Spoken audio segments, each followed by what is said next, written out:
चलिए आगे बढ़ते हैं और आते हैं भोजपुर जिले में, जहां आरा, अगियाओं, शाहपुर, बढ़हरा, जगदीशपुर, तरारी और संदेश कुल 7 विधानसभाएं हैं।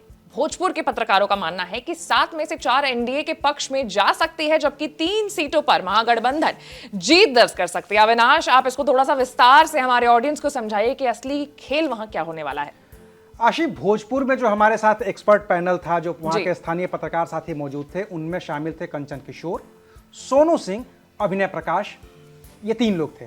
कंचन किशोर का यह मानना है कि आरा में भारतीय जनता पार्टी जीत सकती है, क्योंकि जो ताकत पूरे महागठबंधन की ओर से इस चुनाव में झोंकी जानी चाहिए थी, चुनाव से पहले भी और चुनाव के दरमियान भी, वो नहीं दिखी।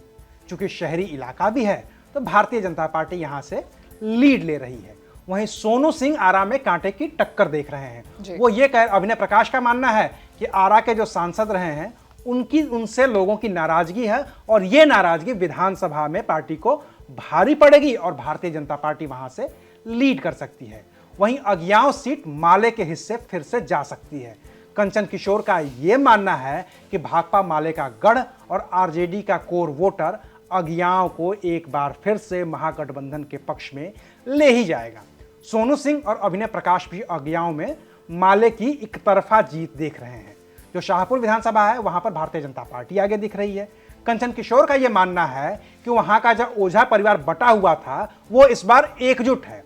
सोनू सिंह और अभिनय प्रकाश भी शाहपुर में इस ओझा परिवार की गोलबंदी को भारतीय जनता पार्टी की जीत के तौर पर देख रहे हैं।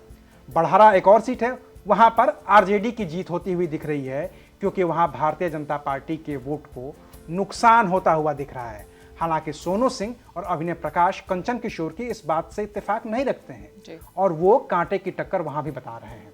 जगदीशपुर में जदयू का पलड़ा भारी होता हुआ दिख रहा है, जीतते हुए दिख रहे हैं।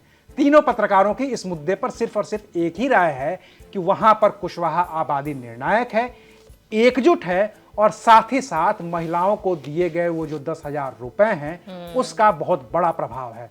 तरारी सीट पर भारतीय जनता पार्टी का पलड़ा भारी दिख रहा है, क्योंकि सुनील पांडे का अपना वहां पर रसूख है, जनाधार है, और उनके बेटे यहां से उम्मीदवार हैं। पिछले 9 महीने के काम को वो उपचुनाव में जीते थे, तो 9 महीने के काम को तरारी की वहां की जनता से सराहना भी मिल रही है, जिसने बीजेपी को तरारी में फिलवक्त बढ़त दिखाई है, जो एग्जिट पोल में साफ साफ दिख रहा है। संदेश में मुकाबला कड़ा है, हालांकि आखिर में सीट जेडीयू के खाते में जा सकती है, ऐसा वहां के पत्रकारों का मानना है, क्योंकि एनडीए ने यहां अति पिछड़ा और दलित वोट को एकजुट करने में माइक्रो लेवल की ऐसी प्लानिंग की है कि वो सब के सब एकजुट दिख रहे हैं। हालांकि ये राय सिर्फ कंचन किशोर की है। बाकी के जो 2 लोग हैं, सोनू सिंह और अभिनय प्रकाश, इस सीट पर बेहद कड़ा मुकाबला देखने की बात कर रहे हैं। पार्टी के हिसाब से अगर हम इस भोजपुर की बात करें, तो भोजपुर की 7 सीटों में से बीजेपी को 3 सीटें, जेडीयू को 1 सीट और आरजेडी को 2 सीट मिलती हुई दिख रही है। वहीं माले के खाते में 1 सीट जाती हुई फिलवक्त दिख रही है।